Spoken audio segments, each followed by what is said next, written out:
Welcome back to my channel. RRB NTPC का day 46 मैं लेके आ गई हूँ। आई होप सो आप सब लोग ठीक होंगे। आज का टॉपिक है my dreams are more important than my fears.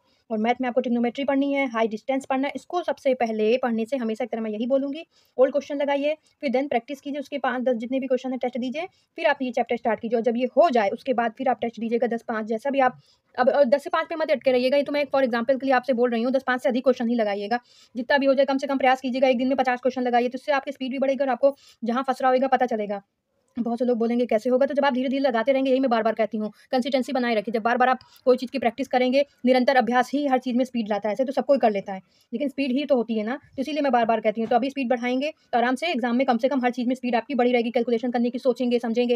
इसीलिए मैं बार-बार कहती रहती हूँ, करिएगा ज़रूर। साइंस में आपका त्वरण है, रेखीय गति के समीकरण है, आवर्त सारणी है, और इकोनॉमिक्स में आपका औद्योगिक क्षेत्र है और ओल्ड लर्न करना है आपको। जो याद करना है अब तक ओल्ड, उसकी टेस्ट दीजिए, चाहे पीवाईक्यू, जो आपको ईज़ी लगे, सूटेबल लगे। रीज़निंग में आपको कंडीशनल लेटर पढ़ना है, नंबर अब साइन पढ़ना है, प्रैक्टिस करना है, ओल्ड क्वेश्चन ले लीजिएगा, पीवाईक्यू टेस्ट देना है। मॉक टेस्ट के ही रूप में दीजिए, चाहे जैसा दीजिए, बात वही है, घूम फिर के टेस्ट दीजिए, पीवाईक्यू लगाइए, मॉक टेस्ट दीजिए, घूम फिर के वही रहता है बस। सैटरडे संडे इसीलिए मैंने रखा है कि कम से कम 2 से 3 बार 4 बार जितनी बार आपको टाइम मिले, पूरा टोटल ओवरऑल पेपर सॉल्व करने की कोशिश कीजिए। 90 मिनट है, तो उसको जितना हो सके जल्दी स्पीड बढ़ाइए, जल्दी देने का प्रयास करिए। इसीलिए मैं कहती हूँ सैटरडे संडे में जितना भी अब तक आपने से 5 दिनों में 6 दिनों में जो भी पढ़ा होता है, उसकी पीवाईक्यू ज़रूर दीजिए, टेस्ट दीजिए, मॉक टेस्ट दीजिए दिया करिए। और टाइपिंग भी अब पढ़ने लगी, क्योंकि अब टाइपिंग भी करने लगी, क्योंकि उसका भी समय नहीं है अब।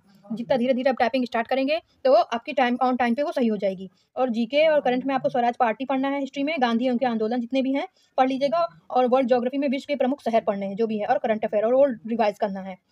और उसमें भी पीवाईक्यू टेस्ट ज़रूर देना। इसलिए मैं बार-बार यही कहती हूँ, रिवाइज़ ज़रूर कीजिएगा। कुछ भी हो, जितना भी पढ़ा है, नहीं सब्जेक्ट हम कह रहे सिलेबस पूरा हो पाए। 90 डेज़ क्या, आपको 100 डेज़ क्या, कम से कम 14 डेज़ मिल जाए, कितने डेज़ मतलब मिल जाए, आपको 6 महीने भी मिल जाए। लेकिन अगर मान लीजिए आपने सिलेबस पूरा नहीं किया, कोई बात नहीं, लेकिन आपने 46 डेज़ यहाँ है, तो इस 46 डेज़ में जितना भी पढ़ा है, उसमें से अगर कोई आपसे पूछ ले, तो वो चीज़ नहीं छूटनी चाहिए। इसीलिए मैं बार-बार यही कहती हूँ, निरंतर अभ्यास सबसे ज़्यादा अभ्यास होता है, कठिन वो सबसे अच्छा होता है। इसलिए निरंतर पढ़ते ज़रूर रहिए, कंसिस्टेंसी बनाए रखिए। जो भी मैं सिलेबस दे रही हूँ, जो भी आपको चैप्टर पढ़ने दे रही हूँ, उसको कंटिन्यूअसली पढ़ते जाइए, कोई भी चीज़ छोड़ना नहीं है। कम से कम ये रहेगा, जितना आपने पढ़ा नहीं करने से कुछ है, थोड़ा बहुत बेहतर है।